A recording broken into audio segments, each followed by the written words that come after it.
everyone, my name is Joy, and today I would like to respond and talk about Stephen Woodford's recent videos about veganism.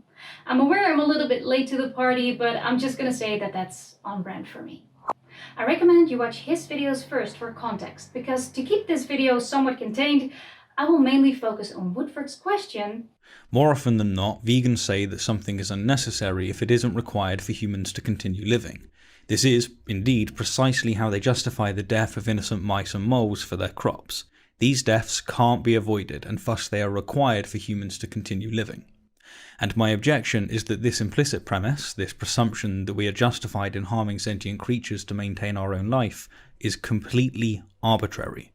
We don't, at least as far as I can see, have justification for it. It's a presupposition, and this is problematic for a multiplicity of reasons. If I won't eat a mole because it effectively decreases my well-being, why don't I lose sleep over killing moles for my crops? And crucially, know that necessity just isn't relevant here.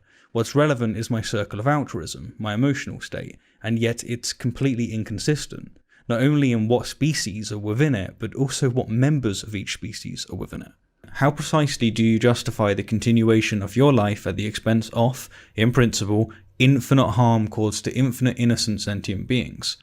That's the question, and if the world keeps going the way it's going, I'll probably be vegan within the year. But it won't be because I buy the ethical vegan argument. It won't be because our circle of altruism should extend to all sentient beings. Sure, if we assume that we must survive, and that we must do so causing minimal harm, then crop deaths are just the price of the current best solution.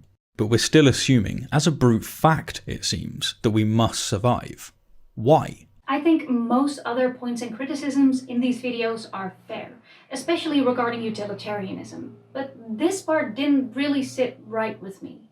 And I've attempted to put my point of view into words here, but for this video specifically, I would really appreciate any feedback. Relevant links are down in the description.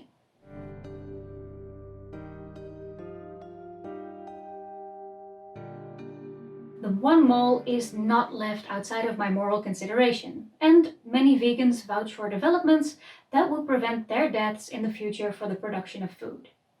By now, I'm well aware that Woodford knows this about the vegan standpoint, but it seemed practical to clarify my position to prevent misunderstandings, of which I am certain there will be none.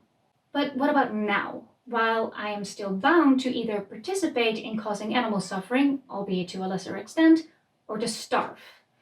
Perhaps you'll see this as a bit of a cop-out, but as somebody who does not believe in free will, I am convinced we have no choice but to want to stay alive. The question Woodford poses is not irrelevant to veganism. I also don't think it devalues its ethical argument, at least not more than it does for any other means by which we stay alive at the moment. Why we must live, I can easily answer with, we don't. But in our evolutionary and current societal framework, in which we have no choice but to operate, we must kill them all, which, in turn, I don't think contradicts ethical veganism due to what is possible and practicable.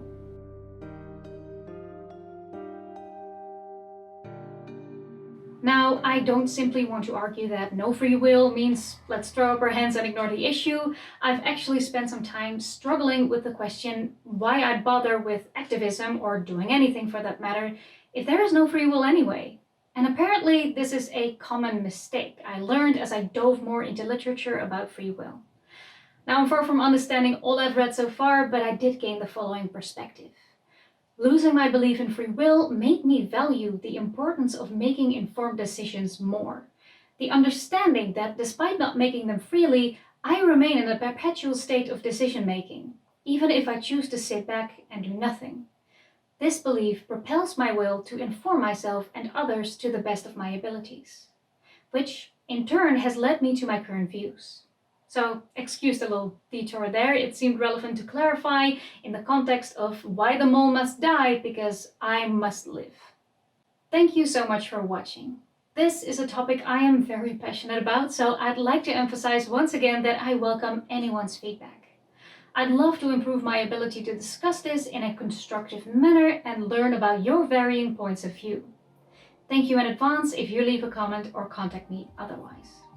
In the next video, I'll be talking about bees again, and how the mating ritual of the honeybee has changed my understanding of evolution. It's depressing and I don't recommend it. Bye!